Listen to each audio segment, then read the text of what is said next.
आज रोजी police station Vasmat शहर इथं वसमत शहरातील सर्व धर्मातील धर्मगुरू प्रतिष्ठित नागरिक नगरसेवक पत्रकार बंधू यांची शांतता समिती बैठकीचं आयोजन करण्यात आलं होतं। शहरामध्ये कायदा आणि सुव्यवस्था अबाधित राहण्याबाबत सूचना देण्यात आल्या। त्याप्रमाणे रमजान ईद आदी सणासुदीच्या काळामध्ये शांतता राहावी असं आवाहन वसमत शहर पोलीस स्टेशनचे वाघसाहेब यांनी केले आहे। मुद्दे महत्वाचे म्हणजे परवा नागपूरला जी घटना घडली, तर नागपूर सारखी घटना क्षुल्लक कारणावरून आपल्या शहरामध्ये घडू नये हा या आजच्या बैठकीमागचा उद्देश होता। सोबतच सध्या रमजान हा पवित्र महिना चालू आहे आणि येणाऱ्या काळामध्ये गुढीपाडवा असेल, त्याच्यानंतर रामनवमी असेल, 14 एप्रिलची डॉक्टर बाबासाहेब आंबेडकर यांची जयंती असेल, हे सगळे सण एका लाईनीत येत आहेत।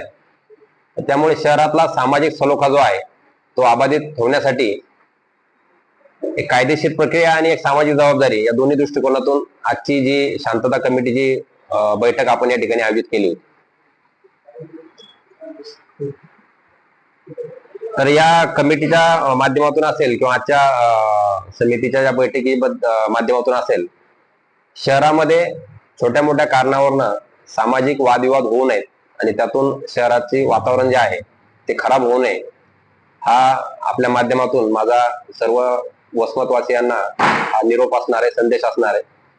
कुठलीही घटना घडत असेल की ज्यातून पुढे काही त्याचे विपर्यास होतील, परिणाम होतील, तर अशी घटना नागरिकांनी स्वतः त्यामध्ये इनिशिएट न करता पोलिसांना जर कळवली तर आम्हाला ज्या काही नेसेसरी स्टेप्स आहेत त्या उचलणं सोपं जातं आणि त्यातून होणारा जो कायदा सुव्यवस्थेचा प्रश्न आहे त्याला वेळीच आवर घातले जाते। तर माझं नागरिकांनाही आवाहन आहे की जर कुणी काही सोशल मीडियावर असेल किंवा कुठेही एखाद्या ठिकाणी या कायदा व सुव्यवस्थेच्या दृष्टीने एखादी अनुचित घटना घडत असेल तर त्याचं तात्काळ पोलीस स्टेशनला आपण ती घटना कळवली पाहिजे, जेणेकरून आम्हाला त्यावरती लवकरात लवकर नियंत्रण प्रस्थापित करता येईल आणि जेणेकरून शहराची शांतता जी आहे ती अबाधित राखणं आम्हाला सोपं जाईल।